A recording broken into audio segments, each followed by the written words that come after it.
Sebetulnya dalam banyak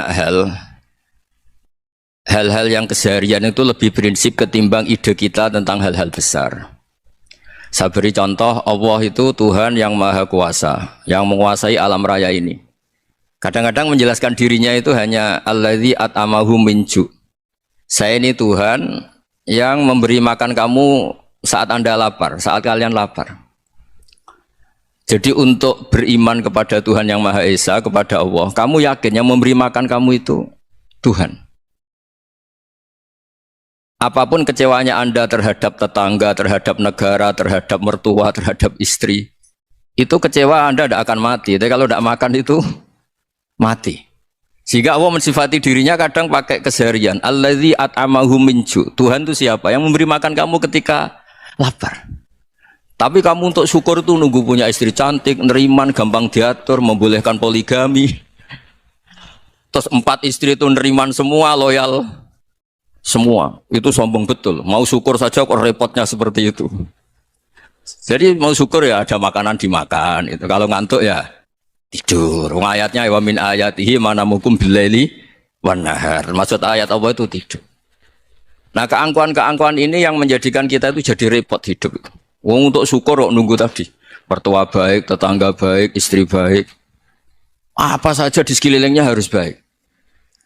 Nah, keinginan berlebihan ini menjadikan kita lupa ada hal-hal yang paling kita butuhkan, yaitu oksigen. Kita boleh nempat di buminya Allah. Alladzi ja'ala lakumul ardo firasya. Bumi kamu tempati enak. Coba kalau gempa. Apa artinya istri 4 cantik semua kalau pas digoyang apa? Gempa. Apa artinya kamu jabat? Entah apa saja jabatannya. Kalau bumi likuifaksi, habis kamu. Kiai meskipun dai kondang umatnya jutaan, kalau likuifaksi di panggung hancur. Tapi nikmat-nikmat yang disebut Allah seperti ini kita kaji keseharian. Alladzi ja'ala lakumul ardo mahda. Allah itu yang menjadikan bumi dalulan yang mudah diinjak. Famshu fi manakibih, silahkan pakai jalan-jalan. Jadi saya termasuk benar-benar kiai Jawa. Kalau kerennya Kiai Nusantara atau Kiai Indonesia lah. Diajari bapak saya Kiai Haji Nur Salim, diajari Mbah Maimun. Itu Islam itu keseharian. Karena ketika Anda memilih hal-hal yang serius, itu tujuan utamanya nyari ridhonya Allah. Dan ridhonya Allah bisa kamu dapatkan sesuatu yang pasti benar. Misalnya dalam sebuah hadis Sahih Muslim disebutkan, Inna woha la yardo anil abdi idha akalal akla fayahmadahu alaiha aw yashroba syarba fayahmadahu alaiha. Itu redaksinya inna itu sesungguhnya, la yardo juga pakai lam taukid, juga maknanya sesungguhnya. Sungguh-sungguh Allah sangat ridho ketika seorang hamba itu makan ketika sesuap nasi dia muji Allah, ketika minum seteguk nasi dia muji Allah. Itu kalau orang diridhoni Allah itu wali betul. Itu untuk jadi wali itu gampang. Kamu makan ridho, kamu nginjak buminya Allah ridho seneng, kamu hidup keseharian aman seneng. Nah ini supaya sampean kita semua lah, kita semua ngaji betapa panduan Rasulullah untuk menggapai ridho Allah itu banyak yang keseharian sekali. Saking kesehariannya banyak dalam hadis dan itu sahih. Nabi menyebut hal-hal yang keseharian. Hatta ma tas'alu fi fimra'atika. Kamu punya uang, kemudian istri kamu bisa makan, itu ibadah. Bahkan sebagian ibadah itu dicontohkan Nabi yang akhirnya diprotes sahabat. Yaitu wa fi buti ahadikum sedekah. Kamu menggauli istri kamu itu ya sedekah. Sampai sahabat bilang, yang benar ya Rasulullah.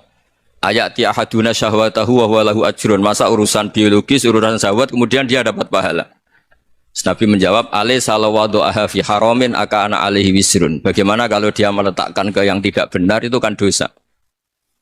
Nah, hal-hal seperti ini yang saya ingin teman-teman semua lah, semua. Saya juga agak ingin ngaji demi Anda juga agak ingin. Itu dosa sekali ngaji kok, pesanan kelompok tertentu itu enggak boleh. Islam itu untuk semua, jadi ya cuma karena di depan saya jenengan ya seakan-akan jenengan korbannya.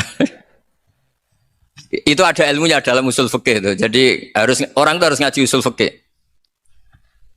Nama yang disebut, mungkin Mas Sufyan masih ingat zaman ngaji usul fikih. Nama yang disebut itu tidak jaminan sebagai prioritas perintah. Jadi misalnya gini, kebetulan yang di depan Nabi itu Abu Dzar. Nabi ya bilang, ya Abu Dzarin ini uhibbuka misalnya, atau ya Mu'ad ini uhibbuka, atau ya Abu Hurairah ini uhibbuka misalnya. Banyaklah riwayat yang Nabi nyebut ya Abu Dzarrin, ya Mu'ad, ya Abu Hurairah. Kemudian misalnya Nabi meneruskan khitab, ini uhibbuka, saya mencintai kamu, fakul dubur sholatin, atau sebagian riwayat disebut fala tada'anna dubura kulli sholatin, Allahumma inni ala dzikrika wa syukrika wa husni ibadatik. Saya mencintai kamu, siapa saja, Mu'ad bisa, Abu Dzar bisa siapa. Saya mencintai kamu, mohon kalau habis sholat kamu jangan lupa wiridan Allahumma inni ala dzikrika wa syukrika wa husni ibadatik. Ya Allah, tolong kami permudah supaya mudah ingat engkau. Anda tidak bisa mentang-mentang, wong nama saya Parmin, nama saya Purnomo, itu yang diperintahkan Mu'ad misalnya. Jadi yang disebut satu, tapi khitab itu untuk siapa saja. Saya teruskan ya. Jadi saya mohon semua kita melakukan kebaikan itu, kalau dalam kaidah fikih disebut al yakin la yuzalu bisyak. Banyak kebaikan yang kebenarannya itu 100%, tidak punya efek samping ke pihak lain, ke kelompok lain, ke komunitas lain. Yaitu tadi misalnya Anda makan dan itu murah sekali, hanya butuh satu piring, setiap punyaan kamu muji Allah, setiap minum kamu muji Allah. Itu redaksinya Rasulullah SAW disebut Allah sangat ridho ketika seorang hamba makan kemudian dia memuji Allah, atau minum kemudian dia memuji Allah. Logikanya gampang, negara seperti ini yang kamu harapkan bentuknya kayak apa, mertua, ipar, komunitas, tetangga, itu nyata terjadi itu kan belum pasti. Sementara yang mesti terjadi adalah kamu butuh makan, kalau tidak mati. Butuh minum, kalau tidak mati. Butuh bumi yang nyaman ditempati, kalau tidak kita juga mati. Sebab itu Allah kalau menyebut nikmatnya itu hal-hal yang keseharian. Alladzi at'amahum minju. Allah itu siapa? Allah itu yang menciptakan kamu bisa makan.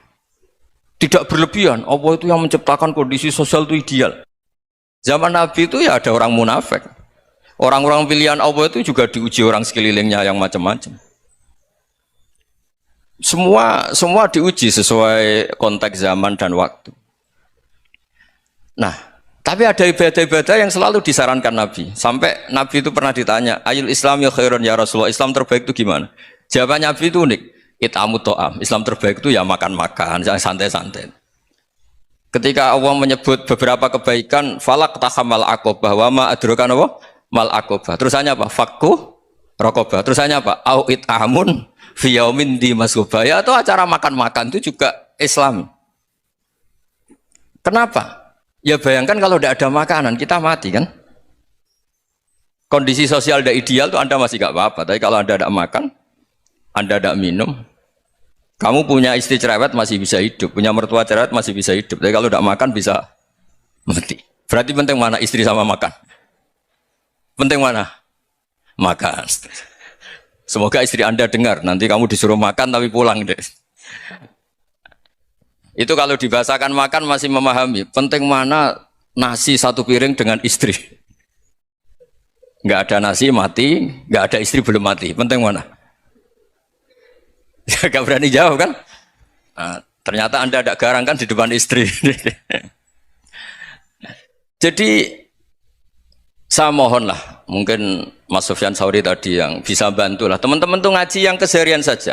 Karena kita nyari ridha Allah itu berdasar firman Allah. Dan firman Allah itu menyebut keseharian itu riang, gampang.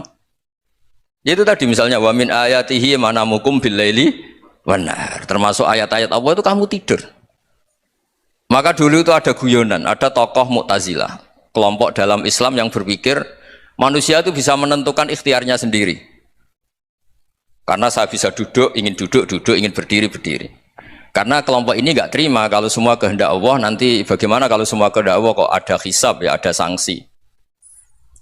Lucunya itu dia akhirnya ini cerita ya, mencintai seorang perempuan cantik sekali. Dan itu dia menjadi ahli sunnah itu oleh hal-hal yang sepele. Karena istrinya cantik, ya namanya suami istri hubungan intim. Terus ditanya, Mas, masih ingin lagi? Masih. Silahkan diulang lagi. Wah ya tidak bisa. Katanya manusia bisa menentukan yang diinginkan. Itu tobat itu. Itu nggak bisa ditobatkan Mas Sufyan Ats-Tsauri. Orang cantik yang mudah nobatkan orang itu orang cantik. Segampang itu. Akhirnya kita tahu, makanya kalau dalam kitab Hikam itu disebut Al-akil mayakul madza yaf'alu wa hubi wal ghafil mayakul madza af'al. Orang yang punya akal karena sadar ini wilayah Allah, semua milik Tuhan. Itu dia tiap hari berpikir, besok Allah akan melakukan apa terhadap dunia ini. Kamu merencanakan sesuatu mau plesir ternyata gempa. Mau wisata ke Rusia ternyata perang. Kamu tidak pernah tahu apa yang akan terjadi besok. Wa ma tadri nafsum madza taksibu ghadan. Tapi anda semua kita ini sering punya jadwal permanen. Makanya saya kalau diundang siapa saja, sanad takdir. Yang jelas Gus ini acara penting. Ya masih acara penting nak pangeran ngersakno apa piye? Kok ape dadi pangeran? Kamu kok mau jadi Tuhan? Itu kadang ya kiai gitu. Penting Gus acara ini jenengan harus memastikan bisa. Loh kamu itu yang ngajarin tauhid, sesuatu itu biadillah kok bilang-bilang apa pasti. Kalau maksa terus tak tobatkan loh kamu kata saya itu. Ya kalau gitu Gus bilang insya Allah. Wah itu hati saya, fisik saya, roh saya sudah bilang insya Allah. Nggak usah kamu latih kata saya. Nah hal-hal tauhid keseharian itu gampang sebetulnya.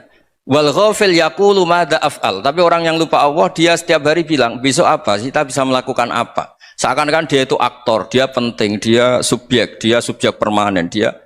Padahal kita ini hanya objek kehendak Allah Subhanahu wa taala. Karena kita yakin sesuatu yang terjadi di alam raya ini kita tidak bisa apa-apa. Makanya saya sering ngaji, sering bilang saya. Ketika Anda mensifati Allah, dia yang menghidupkan. Sudah itu tanamkan, sehingga ketika kita mati, santai saja. Kenapa santai? Allah punya cara menghidupkan kita. Zaman kita hidup juga gak tahu caranya ngelola jantung, ngelola paru-paru. Kamu juga gak tahu ngelola oksigen yang tidak beracun, tidak ngandung polusi. Tahu-tahu hidup. Gak ingin tua ya tahu-tahu tua, gak ingin mati tahu-tahu mati. Selama ini kita hidup juga gak tahu apa sebetulnya. Hanya gaya tok, punya jadwal, punya planning. Kalau kamu bisa menentukan pilihan Anda, pasti Anda istrinya cantik, 4 neriman semua, kona'ah semua. Nyatanya enggak kan? Ada 1 jelek, cerewet. Oh itu kan, nyatanya enggak bisa apa-apa Anda kan? Dan kamu bawa mati lagi. Itu kan, istri Anda juga gitu, punya keinginan, punya suami yang ganteng, yang jabat, yang neriman, yang enggak poligami. Ya enggak kesampaian juga. Kalau kita ngitung tingkat kegagalan kita itu gagal terus. Ya kan? Nah, terus ingat Allah, madza yaf'alu wa hubi. Orang yang punya akal selalu berpikir Allah itu menghendaki apa terhadap saya. Lalu sama-sama orang gitu. Ngelihat orang yang serius, itu kata Anda itu pemikir berat, serius. Senang punya tokoh yang merengut karena kamu anggap serius. Tapi sebagian orang anggap orang yang serius itu wong merengut, wong masam, wong muka kok ditekuk. Jadi sama itu hati ya muqallibal qulub tsabbit qalbi ala dini, karena kita enggak tahu cara berpikir kita tentang orang lain, tentang sekeliling kita. Misalnya kita orang baik yang jenis ngrumat fakir miskin. Ada orang bangun masjid mewah itu janggal. Apa artinya masjid mewah kalau banyak orang kelaparan? Tapi kalau yang jenis pendidikan apa artinya masjid mewah kalau tidak bisa ngaji? Nanti yang jenis infrastruktur apa artinya ini kalau semuanya punya sudut pandang yang berbeda-beda. Dan Islam mengapresiasi semua kebaikan. Tapi katakan semua kebaikan itu adalah kehendak Allah Subhanahu wa taala. Karena apapun baik Anda itu pakai fasilitas yang diberikan oleh Allah Subhanahu wa taala. Sehingga ini yang disebut qulillah tsumma darhum fi khawdihim yal'abun. Ya kembali tadi ke tema-tema bahwa keseharian Anda ini sudah Islami. Saat Anda tidak bisa melakukan apa saja. Saya sering ada jenazah, biasanya kalau tetangga meninggal saya sering disuruh ngelepas. Saya bilang orang ini baik karena sering ngelamun di rumah, sering nganggur di rumah. Ditanya sama anaknya, kenapa Gus nganggur baik? Ya kalau dia nganggur artinya juga agak berbuat sesuatu yang maksiat kan? Ya kan? Orang nganggur di rumahnya ya tidak bunuh orang, tidak maling, tidak korupsi. Ya namanya nganggur di rumah. Lah cuma istri cara pandang nganggur gak menghasilkan uang gitu. Tapi juga gak menghasilkan kriminal kan? Jadi sebenarnya Islam itu makanya kalau sampai ngaji usul fikih itu ada kitab usul fikih namanya Lubul Usul, itu terkenal sekali di pesantren itu. Itu kalau ngapresiasi keseharian itu luar biasa. Izma min mubahin illa wa yatahaqqaqu bihi tarku haramimma. Karena keseharian yang mubah saat Anda lakukan itu ada kehebatan yang luar biasa, yaitu meninggalkan haram. Makanya dulu banyak orang-orang alim ketemu temannya itu guyon sampai semalaman. Itu biasanya yang semangat Islam itu kiai kok udah tahajud, kiai kok udah witir. Orang yang sedang mapan uangnya banyak, malam itu udah kelayaban itu sudah luar biasa. Melawan nafsu supaya tidak maksiat itu sudah luar biasa. Supaya lupa guyon sama temannya semalaman sampai subuh. Gejolak-gejolokan ngenang zaman miskin, zaman kuliah nggak jelas, zaman apa. Melihatnya jangan tarkut tahajud. Seperti ini meninggalkan tahajud, tapi meninggalnya ini talkul muharramat. Jadi kayak apa hebatnya? Sehingga Imam Ghazali punya riwayat yang agak unik. Hatta takuna ibadatu akhiri hadil ummah iku an-naum. Sehingga suatu saat ibadah terbaik umat ini itu tidur. Itu kan riwayat kontroversi. Ketika Imam Ghazali ditanya, kenapa iya? Kenapa kamu mulai keluar dari rumah itu sudah banyak maksiat? Melihat perempuan yang enggak mahram, melihat fenomena. Tapi kalau kamu tidur itu enggak melihat apa-apa. Tapi juga kamu jangan nganggap tidur itu ibadah betul. Saatnya melakukan fardu ain malah masih tidur. Tapi itu sudut pandang yang menjadikan kita Islam itu gampang. Jadi saat Anda tidak bisa aktivitas apa-apa, misalnya ada beberapa orang yang lumpuh. Lumpuh itu memang nggak bisa Jumatan, nggak bisa ibadah, tapi dia juga nggak bisa maksiat. Tidur itu memang Anda saat itu tidak bisa tahajud, tidak bisa witir, tapi saat itu ada zina, ada maling, tidak gosipkan orang, tidak bully orang, tidak menanamkan kebencian, tidak hasud. Sehingga tidur menurut Allah Ta'ala wa min ayatihi manamukum billaili apa? Wan-nahar. Karena di tidur itu selain ada unsur istirahat, jaga kestamina, juga ada unsur meninggalkan beberapa keburukan. Nah, saya mohon ibadah yang keseharian ini kita jaga. Supaya kita semua baca ayat itu fasih. Fasih itu tertanam di hati. Allah itu siapa? Alladzi at'amahum min ju'i wa amanahum min khauf. Dan Allah kalau cerita di Quran itu anna sababnal ma'a sabba thumma syaqaqnal ardha wa syaqqa fa ambatna fiha habba wa inaba wa qadba wa zaituna wa nakhla wa hada'iqa hulba. Kamu tahu saya ini siapa, kata Allah? Saya ini adalah Tuhan yang menurunkan air, kemudian ada tanaman banyak. Habba wa inaba wa qadba, ada zaitun, ada tin, kalau orang Jawa mungkin ada tela, ada padi, ada mangga, ada pisang. Sudah. Wa inaba wa zaituna wa nakhla wa hada'iqa hulba, ada perkebunan yang lebat.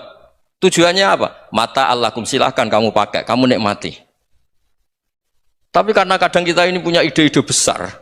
Tadi untuk syukur saja nunggu punya istri riman, rumah baik, tetangga baik, komunitas baik, semuanya baik baru syukur. Lama-lama nanti ada di surga, syukurnya nunggu surga paling kelas A. Itu sudah ada yang menghuni Rasulullah, kamu nggak boleh di situ. Masa untuk syukur saja repotnya, Masya Allah. Jadi mohonlah Quran yang kalau Anda hafalkan juz sama itu kan ada ayat-ayat yang kayak tadi. Ya, fal yang dzuril insanu ila ta'ami. Coba lihat apa yang kamu makan ya, dari mana. Dan untuk mempertahankan hidup kamu keseharian. Jadi jangan kira ibadah itu harus membentuk komunitas yang versi Anda. Ibadah itu harus hal yang mulu-mulu. Kesehariannya Anda alami. Loh, ini saya tidak bikin-bikin. Saya ngaji bukan karena berdasar pesanan. Itu ayat yang saya baca kan betul ada ayatnya kan. Fal yang dzuril insanu ila ta'ami. Anna sababnal ma'a sabba thumma syaqaqnal arda syaqqa fa ambasna fiha habba wa inaba wa qadba wa zaituna wa nakhla wa hada'iqa ghulba. Terusannya apa? Mata'al lakum, silakan kamu nikmati. Mata itu silakan kamu nikmati. Ya kayak sampean dikasih hidangan ya makan.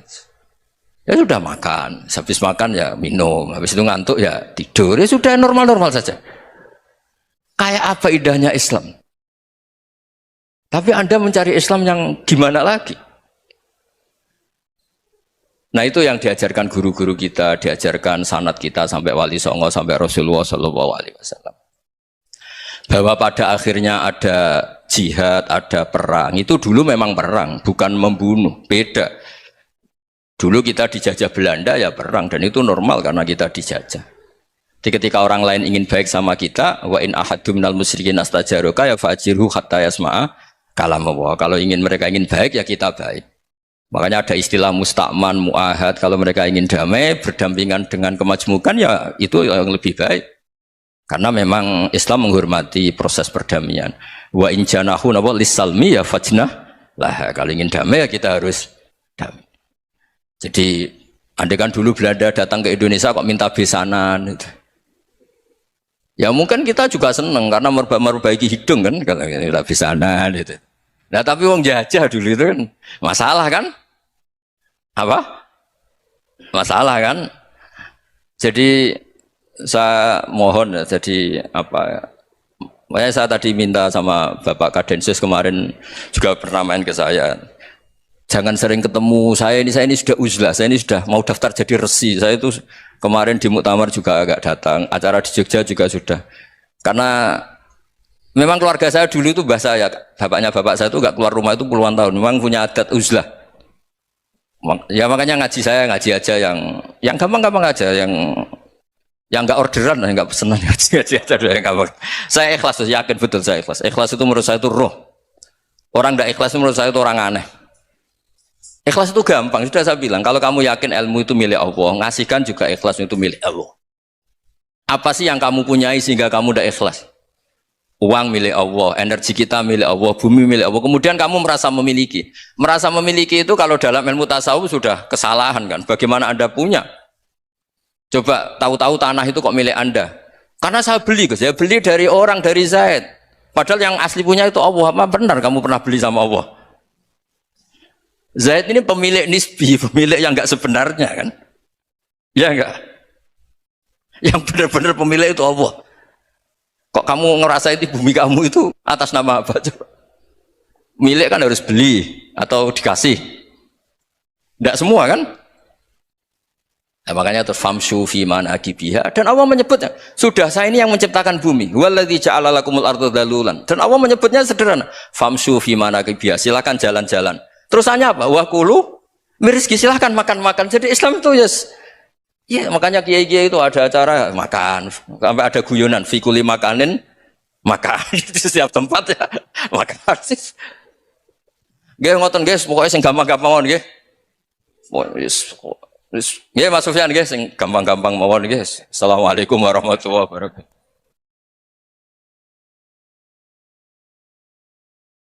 Perasaan saya juga seluruh ulama di dunia. Saya ulang lagi, perasaan saya juga seluruh ulama di dunia. Bahwa Islam masuk itu macam-macam sebabnya. Dulu kita tahu, kita sebagai warga Indonesia, Islam masuk itu ya dibawa orang yang agak kedonyan, ya kayak jenengan lah kira-kira gitu.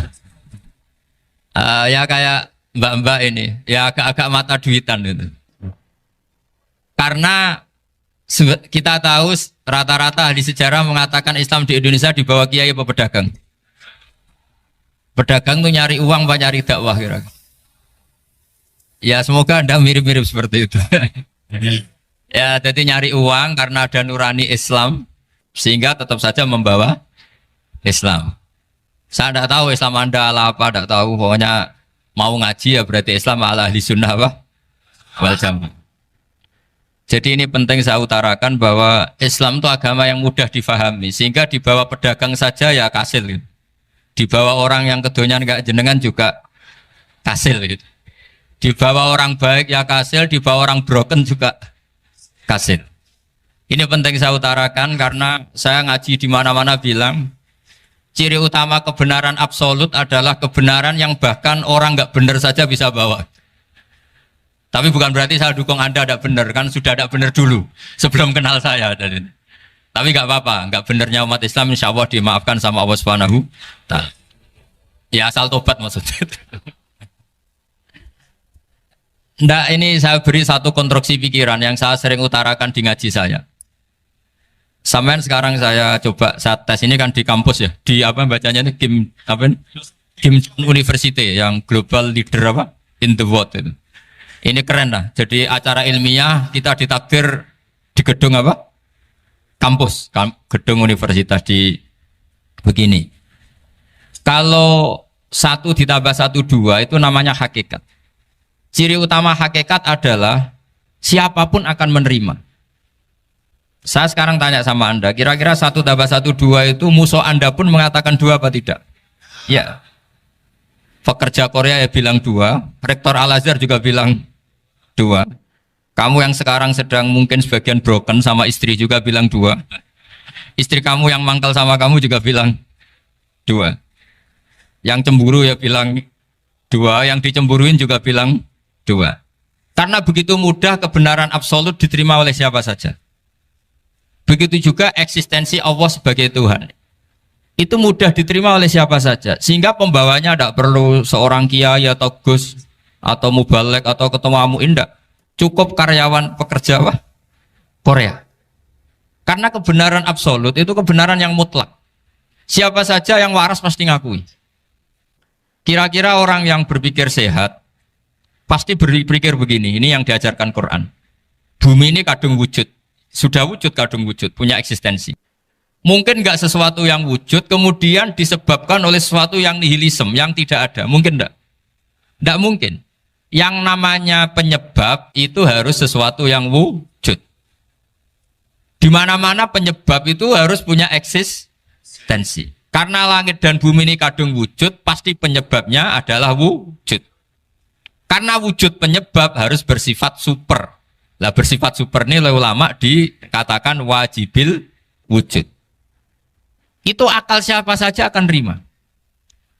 Cuma kemudian setelah nerima itu orang macam-macam cara berpikir. Mungkin orang Jawa dulu bilang itu Sahyang Widi. Kalau orang sini mungkin bilang apa itu? Dewa atau apa ya? Enggak tahu saya itu. Karena itu yang teman sampean, enggak teman saya itu. Tapi yang jelas begini, ini konstruksi ini harus kita jaga. Nanti saya bacakan teks hadisnya. Kebenaran sejati ciri utamanya adalah ada absolutisme, ada kebenaran mutlak. Ciri utama kebenaran mutlak adalah diakui bahkan oleh siapa saja, termasuk oleh orang fasik. Orang fasik itu orang nggak benar. Misalnya ada imam masjid besar Istiqlal, ditanya 1 tambah 1 bilang apa? 2. Nanti kira-kira yang lonte juga bilang apa? 2. KPK juga bilang koruptornya yang ditangkap 2.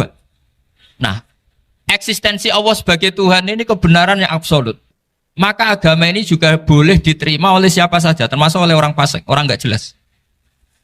Ini penting saya utarakan karena sekarang marak kelompok yang mengatakan orang Islam kalau zina menjadi tidak muslim, orang Islam kalau korupsi menjadi tidak muslim. Salah sedikit tahlilan jadi kafir, percaya wasilah jadi itu tidak benar seperti itu. Karena kebenaran eksistensi itu kebenaran yang nggak bisa diganggu gugat. Seperti Anda ini kan warga Indonesia. KPK ya warga Indonesia, koruptornya juga warga. Apa setelah dia korupsi lalu tidak warga Indonesia? Tetap warga. Orang yang meyakini kalimat tauhid setelah dia salah apa terus tidak ya tauhid? Kan tetap ya. Maka dia tetap Islam. Ini penting saya utarakan. Kalau seorang warga Indonesia yang koruptor, yang macam-macam saja tetap warga Indonesia, padahal banyak kesalahan. Karena status warga Indonesia adalah status yang permanen. Begitu juga status Muslim adalah permanen bagi siapa saja yang melafadzkan La ilaha illallah Muhammadur Rasulullah. Kita tidak bisa mengkafir-kafir kita. Itu juga yang sering dipesankan dan jadi ciri khas ulama ahli sunnah wal jamaah, tidak mengkafirkan orang Islam meskipun melakukan dosa besar. Soal dia salah nanti masuk neraka ya silakan saja, saya ada ikut, paham ya, sampai bisa mencoba. Tapi tetap saja dia muslim. Analoginya tadi. Analoginya gampang sekali tadi. Orang Indonesia yang salah itu tidak akan merubah statusnya sebagai warga Indonesia. Karena ya memang dia berstatus warga Indonesia. Orang Islam yang sudah melafadzkan syahadat maka menjadi muslim. Saya di mana-mana berkampanye, berfatwa. Orang kafir yang 70 tahun kafir, sekali melafadzkan kalimat tauhid, itu menjadi muslim apa tetap kafir? Muslim. Masa kita yang Islam terus, yang kalimat tahlil la ilaha illallah, kemudian menjadi kafir karena kalimat itu? Itu faham aneh apa aneh? Wong yang kafir saja menjadi muslim karena kalimat tauhid, yang Islam menjadi kafir juga karena kalimat. Ini ngajak apa-apaan? Ya ngajak goblok-goblokan, kira-kira kan gitu. Ini penting saya utarakan karena ini penting. Nah, setelah kamu yakin tauhid, ciri utama tauhid itu apa? Menstatuskan sesuatu sebagaimana hakikatnya. Misalnya bumi Korea, ini statusnya tetap buminya Allah.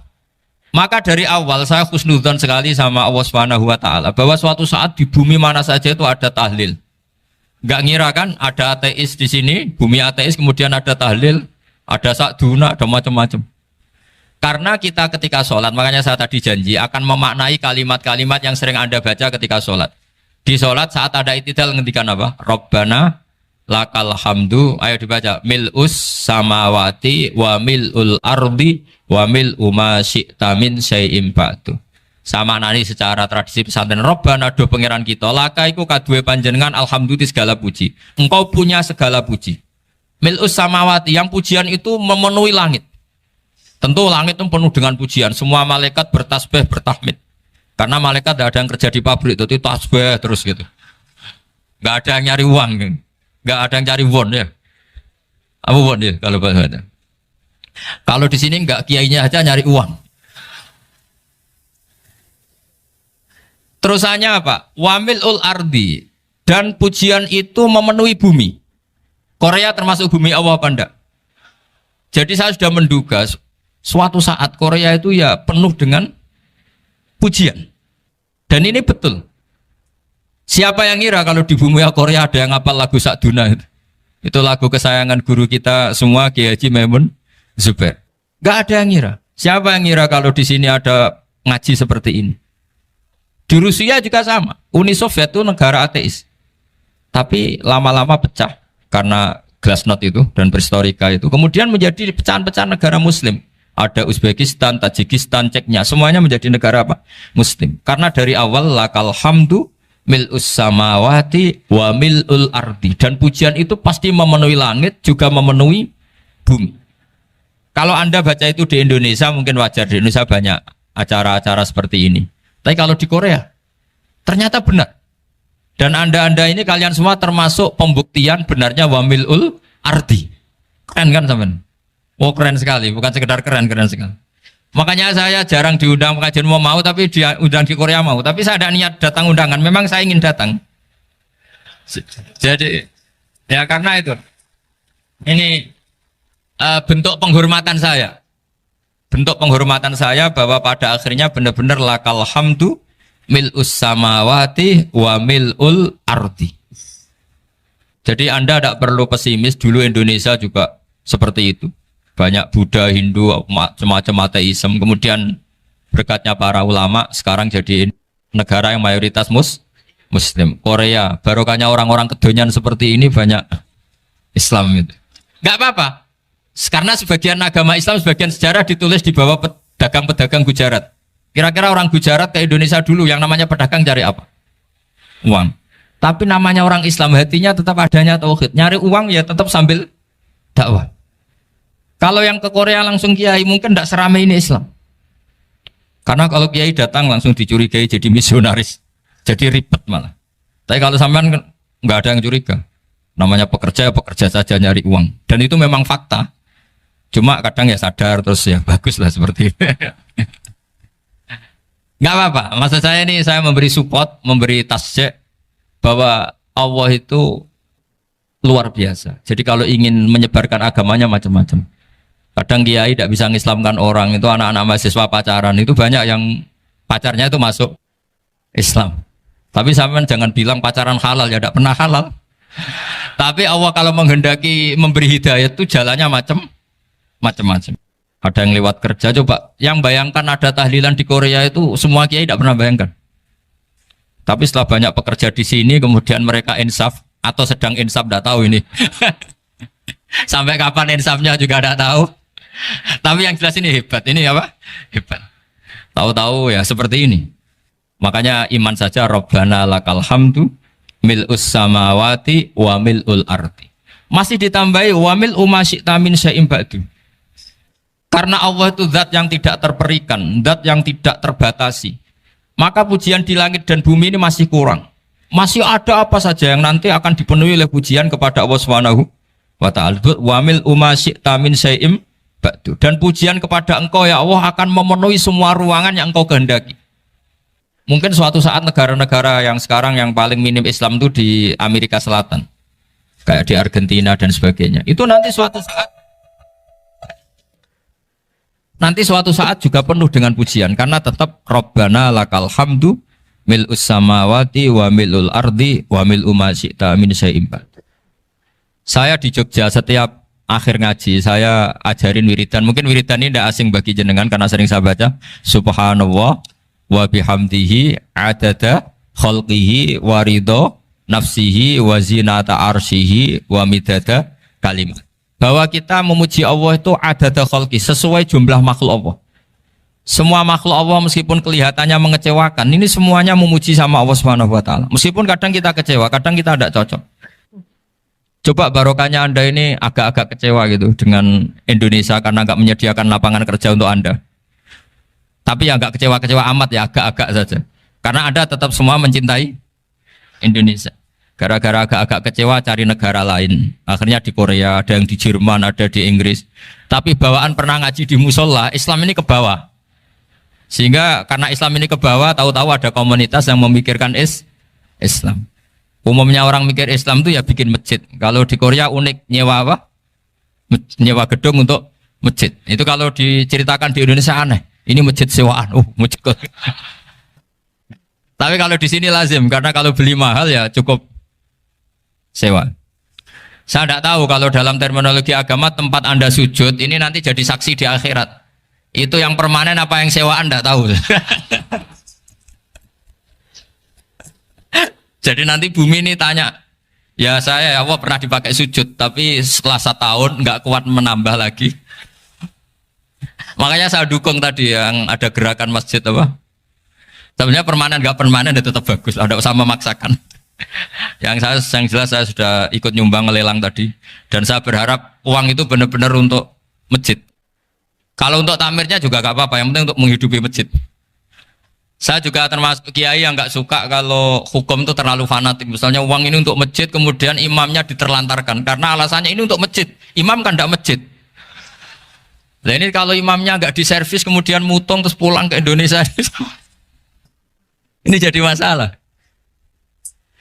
Tapi saya juga nggak suka kalau ada negara gitu. Betul-betul saya tidak suka. Yang imamnya itu terlalu diservis. Ini buruk sekali kan. Pernah ada anekdot, ini anekdot tapi nyata. Ada negara yang sangat sehat, ya. Islamnya sangat sehat. Itu imamnya 1 bulan tuh digaji 70 juta. Kira-kira 70 juta dibagi 1 hari berapa? 5 sholat ya? 5 kali 30 berapa? Kira-kira saja. 150. Berarti per sholat dapat berapa ya? Kira-kira. Kan biasa potong gaji kalau berapa kira-kira? Singkat cerita, si kiai dari luar negeri tadi cerita apa Indonesia? Kiainya miskin-miskin, datang ke masjid kan kadang pakai ontel, adzan sendiri, qomat sendiri, sholat sendiri kadang. Itu nasib orang-orang Sragen dan Salatiga sebagian. Itu yang lapor karena mereka itu. Kalau Rembang insya Allah enggak. Tapi ada semuanya Salatiga, sebagian begitu. Itu yang cerita kiainya, bukan hoax. Memang kiainya cerita. Nasib kiai di Salatiga Gus katanya. Itu digojlok, tapi tetap sholat. Sehingga cerita orang tadi cerita, imamnya di sana naiknya Mercy, muadzinnya pakai BMW. Itu tetangga sebelah Indonesia banyak yang fasilitas imam seperti itu. Karena gajinya sampai 70 juta. Setelah dia cerita bangga karena negaranya mengapresiasi imam sholat, sama kayak Indonesia dia omongin gini, makanya kamu sholat terus, takut potong gaji ya. Gitu. Itu kagetnya bukan main dia. Dikira itu satu sifat kelebihan negaranya, ternyata buruk sekali karena imam sholat karena takut potongan gaji. Akhirnya ke Indonesia bangga, alhamdulillah kita sholat tambah gaji. Dan tetap sholat. Keren mana yang digaji sama Anda? Ini yang di atas ini banyak calon imam. Tidak keren mana imam yang digaji sama Anda? Keren yang enggak. Tapi kalau pertanyaannya dibalik, keren mana jamaah yang peduli imamnya sama yang enggak peduli? Jadi jawabannya harus tetap seperti itu. Imamnya keren yang ikhlas. Tapi jamaahnya keren yang peduli imamnya. Jelas ini ya fatwa saya ya. Gimana? Imamnya baik yang ikhlas. Tapi jamaahnya baik yang peduli nasibnya.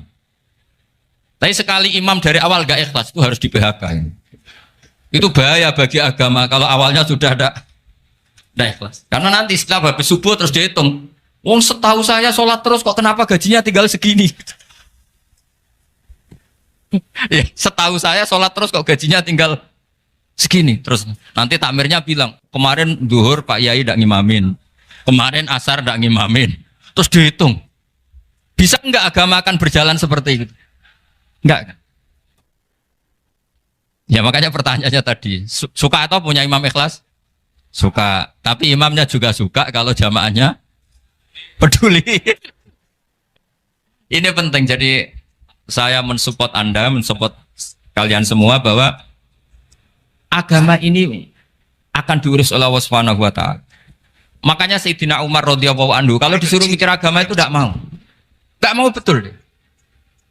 Ketika Umar jadi khalifah itu puncak keemasan masa Islam. Semuanya stabil, semuanya hebat. Sampai Irak, Iran zaman itu Persia masih. Semuanya Mesir. Itu semuanya ikut Islam. Ketika Islam pada puncaknya, yang dikhawatirkan oleh masyarakat adalah begini. Lalu setelah Umar itu bagaimana? Islam setelah dipimpin orang yang tangguh, yang kuat, yang waroi, yang zuhud. Lalu setelah Umar itu gimana? Tapi Umar disuruh mikir gak mau. Sampai setiap Abdullah bin Umar jalan-jalan di kampung-kampung itu abahnya dianggap pecundang. Tahu sampean pecundang? Orang yang gak tanggung jawab. Karena orang-orang bilang gini, ya Abdullah bin Umar, bagaimana pendapat Anda kalau ada penggembala kambing di tengah hutan atau di tengah padang rumput, kemudian dia ninggal gelanggang kambingnya. Kamu anggap penggembala ini gimana? Oh itu penggembala yang dolim itu. Pasti kalau kambing ditinggal ya kacau. Apalagi nih umatur Rasulullah Shallallahu Alaihi Wasallam. Ini abah kamu tidak pernah wasiat, tidak pernah ngatur suksesi. Lalu Islam setelah dia bagaimana? Suruh dia ngomong penggantinya siapa? Karena beliau sudah sepuh harus ada suksesi. Akhirnya Abdullah bin Umar lapor ke Umar. Ini gimana abah orang mengkomplain begini. Apa kata Umar? Agama itu beda dengan kambing katanya. Agama itu milik Allah Subhanahu. Mbok saya pikir, tidak saya pikir tetap jalan. Nah ini terbukti. Jangan ulama ya ndak, mufti ya ndak, tapi bisa menjalankan agama. Kalau agama sampean pikir malah rusak. Sudah pokoknya lakukan saja, tidak usah dipikir. Akhirnya betul. Karena agama ini milik Allah. Soal kita serius memikirkannya itu karena khidmah, karena kita ingin berbakti pada agama. Tapi Anda tidak boleh berpikir kalau agama ini butuh pemikiran Anda. Beda loh ya. Kita khidmah agama serius karena kita ingin mengkhidmai agama. Tapi agama ini tidak pernah butuh kita. Karena agama ini akan diurus oleh Allah Subhanahu. Coba pas sampean kecil, orang jilbaban di Indonesia itu banyak apa banyak sekarang? Banyak sekarang. Kiainya mutu orang dulu apa mutu orang sekarang? Tapi perkembangan Islam itu ramai sekarang apa ramai dulu? Ramai sekarang. Islam menyebar di seluruh dunia itu zaman Wali Songo, zaman sampean keren mana? Keren sekarang. Kualitas solehnya sampean sama Wali Songo? Wali Songo. Ini betul. Karena agama ini diurus oleh Allah Subhanahu wa ta'ala. Maka kata Sayyidina Umar, agama ini innallaha ta'ala yakhfadhu dinah. Innallaha ta'ala la yudhi'u khilafatahu waladina. Allah itu tidak akan menyia-nyiakan agamanya. Ini terbukti. Agama ini pernah dipimpin orang terbaik di dunia, yaitu Rasulullah Shallallahu Alaihi Wasallam. Ketika beliau intakola ila rofiqil ala, ketika beliau pindah ke alam sana, diteruskan oleh sahabat yang tentu jauh di bawah Rasulullah. Diteruskan tabiin, diteruskan para wali songo, diteruskan sang sampean yang jauh di bawah wali songo. Sejauh-jauhnya. Tapi agama jalan sampai Korea. Agama jalan sampai apa? Dulu Wali Songo itu hanya sampai Mojokerto, sampai Tulungagung. Di bawah sampean, Klayaban sampai mana ini? Korea. Coba kalau Allah tidak ngurus, nggak bisa. Yang gerakkan hatinya sampean peduli sama masjid siapa? Allah Subhanahu wa ta'ala. Yang menggerakkan hati sampean peduli sama agama siapa? Allah. Tapi yang menggerakkan sampean ke Korea apa? Uang kan?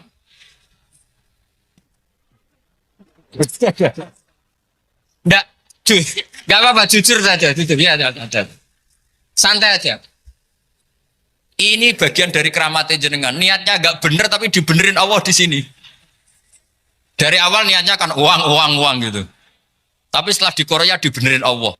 Mbok ingat agama gitu. Keren kan?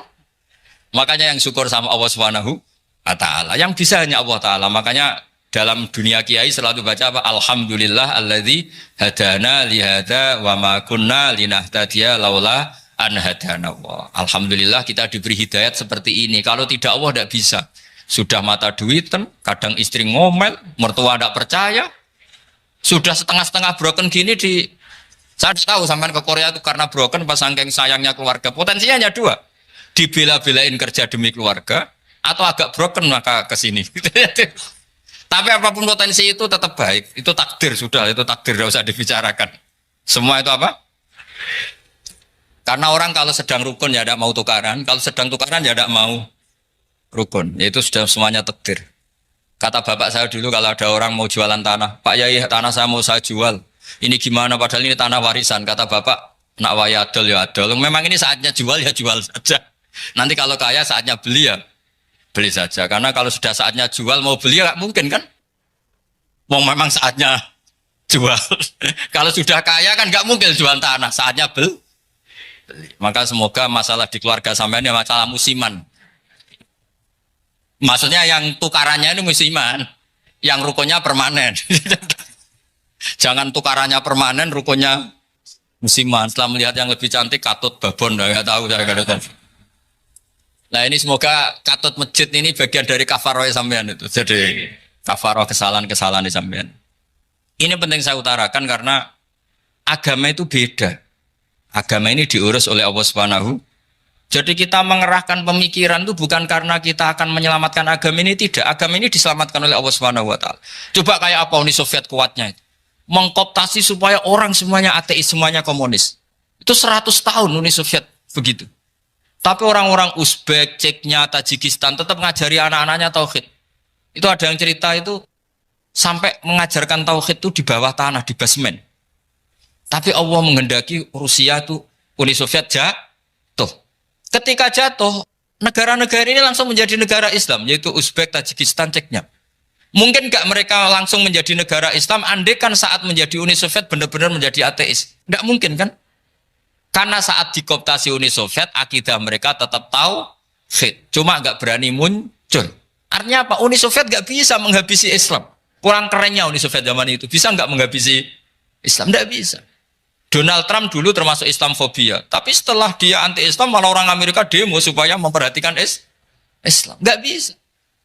Makanya Korea pun nggak bisa menghabisi Islam. Kalau sampean menghabisi Islamnya sendiri bisa. Karena terus nggak mau sholat, nggak mau zakat, itu sampai. Tapi sampean toh yang Islamnya habis, Islam tetap baik-baik saja. Makanya ini penting saya utarakan supaya kamu pede bahwa agama ini pernah dibawa orang yang pedagang. Ya soal ada sebagian pendakwah yang ikhlas ya banyak, tapi sejarah yang gampang kita lihat adalah Islam itu dibawa oleh apa? Pedagang Gujarat, pedagang India. Nggak apa-apa, sejarah itu meskipun sebagian menentang nggak apa-apa, tapi sejarah itu tetap ada. Pasti sebagiannya memang seperti itu, dan itu tidak masalah. Saya ulang lagi, itu tidak masalah. Coba dulu pemain bola kalau di Inggris itu kalau mau sholat susahnya bukan main. Apalagi kalau mau puasa. Kalau di sini kerja puasa katanya mati lu kalau apa? Puasa. Kalau mau sholat katanya dicari mana ini berhalanya kok. Kata orang-orang ateis kan gitu, dicarikan patungnya kali ini sholat kok gak ada patungnya ini gimana ini. Ya ngalamin gitu. Tapi Allah Maha Kuasa. Banyak investor mana itu Dubai atau Qatar yang tertarik investasi di dunia bola. Kayak Sulaiman Al-Fahim makanya beli Manchester City. Itu sekarang pelatihnya negara orang sholat gak berani, bahkan di tengah stadion dibangunkan masjid. Kalau sampai daftar jadi muadzin bisa. Apa nyanyi Sakduna di sana juga bisa. Dulu Aljazair bencinya bukan main. Apa Perancis sama orang Islam itu bencinya bukan main. Barokahnya Zidane pemain bola dan juara dunia, terus Zidane turunan Aljazair. Akhirnya orang Perancis itu mencintai Islam, itu barokahnya sepak bola. Allah punya sekian cara untuk mengenalkan Islam. Di Prancis dikenalkan lewat pemain sepak bola. Nah di Korea ini yang agak unik dikenalkan lewat pecinta wong. Saya jamin ini tidak apa-apa, sudah tidak apa-apa, sudah aman. Jamin aman. Pokoknya alhamdulillahilladzi hadana lihada wa ma kunna linahtadiya laula an hadana. Karena agama ini dibawa oleh Allah Subhanahu wa taala, yang menjaga juga Allah Subhanahu wa taala. Sama tidak usah khawatir. Kalau ada kelompok tertentu yang mengkhawatirkan Islam, sekarang Islam bahaya gini-gini, itu kurang rojak, itu kurang optimis itu. Harapannya sama Allah tipis, harus ngaji lagi. Agama ini limangka nayarjuwa hawal yaumal akhir. Agama ini bagi yang terus-menerus berpengharapan kepada Allah Subhanahu wa taala. Agama ini limangka nayarjuwa, coba bahasa Arabnya roja yarju rojaan. Maknanya harapan. Jadi agama ini bagi yang selalu berpengharapan, bukan yang pesimis, bukan yang hati kecil, apalagi yang tukang putus asa. Coba agama ini begitu luar biasa, dibawa orang yang macam-macam. Di Perancis dibawa oleh pemain apa? Bola. Ada masjid di Inggris itu ya dibawa mahasiswa-mahasiswa itu yang dulu sebagian yang nggak pernah ngaji, setelah di Inggris bikin komunitas pengajian. Di Korea dibawa di pecinta apa? Tapi lama-lama cinta Tuhan. Karena ya memang sebenarnya sudah cinta Tuhan. Cuma ya cara cinta ini nunggu punya uang Ya sudah, alhamdulillah seperti ini sudah luar biasa sudah. Insya Allah diterima oleh Allah Subhanahu wa taala. Saya selalu berharap semoga ini tetap satu bukti bahwa Allah itu harus kita sembah di mana-mana. Karena tadi Allah akan selalu Rabbana lakal hamdu mil'us samawati wa mil'ul ardi wa mil'u ma syi'ta min syai'in ba'du. Bahwa pujian kepada Allah akan selalu memenuhi langit dan memenuhi bumi. Bumi Korea termasuk buminya Allah. Makanya pegangan yang saya minta sama pengurus untuk di-share adalah Dawai Rasulullah Shallallahu Alaihi Wasallam. Mungkin nanti panitia harus menge-share itu. Ini Musnad Ahmad, riwayat dari Imam Ahmad. Al-Bilad bila dua. Sudah punya? Nanti di-share ya yang itu. Al-Biladu bila dua. Bahwa negara hakikatnya adalah negara Allah. Wal ibad ibadullah. Semua hamba hakikatnya adalah hamba. Di hadis itu fahaitsuma asabta khairan fa'akim. Kapan saja kamu menemukan kebaikan di tempat Anda berdomisili, fa'akim, kamu enggak apa-apa di sini. Kamu di sini dapat uang, dapat masjid, dapat sewa masjid. Enggak tahu sewa apa permanen, pokoknya itu bagus gitu aja. Buminya dirayu. Bumi meskipun ini enggak permanen, tapi tetap jadi saksi loh ya. Harus ada kompromi ini. Karena kalau dengar orang Indonesia jadi aneh, masjid kok nyewoi. Tapi aneh di Indonesia, ada aneh di sini, sampean tenang saja. Tentu malaikat pencatat di sini juga sudah tahu kalau sebagian masjid itu sewaan. Jadi ya ada eskal-eskal amat lah, sudah. Nggak janggal-janggal amat karena kondisional Jadi saya nanti minta panitia supaya mengeser tadi hadis riwayat siapa? Imam Ahmad bin Hambal yang diriwayatkan oleh salah satu minal asroh al-mubasyarina bil jannah, yaitu Zubair bin Awam. Nabi ngendikan al-biladu biladullah, negara mana saja adalah negara Allah. Wal ibad ibadullah, semua hamba adalah hambanya Allah. Fahaitsuma asabta khairan, di mana saja kamu mendapatkan kebaikan, fa'akim, kamu tidak apa-apa berdomisili di situ. Ya saya mohon ini penting sekali. Pokoknya saya mohon kalimat tauhid ini dijaga. Karena kalimat tauhid ini kata semua ulama kasyajaratin thayyibatin asluha tsabitu wa far'uha fis sama. Dan kalimat tauhid ini pasti tu'ti ukulaha kullahinim bi'izni rabbiha. Kalimat tauhid yang dibawa umat Islam seluruh dunia. Meskipun dia orang fasik, orang enggak benar, tetap tu'ti ukulaha kullahinim bi'izni rabbiha. Kalimat ini akan membawa berkah bagi orang yang dihinggapi atau didomisili umat Islam. Coba sebagian nanti orang Korea menjadi Muslim itu karena di sini ada komunitas pekerja Muslim, kemudian menyisakan atharul Islam. Jejak-jejak Islam. Enggak apa-apa. Pasti kalimat ini tu'ti ukulaha kullahinim bi'izni rabbiha. Jadi kalimat tauhid adalah kalimat yang kata Allah tu'ti ukulaha kullahinim bi'izni rabbiha. Anda tidak usah khawatir bahwa apa yang Anda lakukan apapun kecilnya akan ditulis oleh Allah Subhanahu wa taala. Kata Allah wa naktubu ma qaddamu wa atharahum. Gimana di surat Yasin itu? Inna nahnu nuhyil mauta wa naktubu ma qaddamu wa atharahum. Saya bisa menghidupkan orang mati dan semua amal kalian saya tulis, kata Allah. Wa atharohum, dan jejak-jejak yang pernah kalian lakukan juga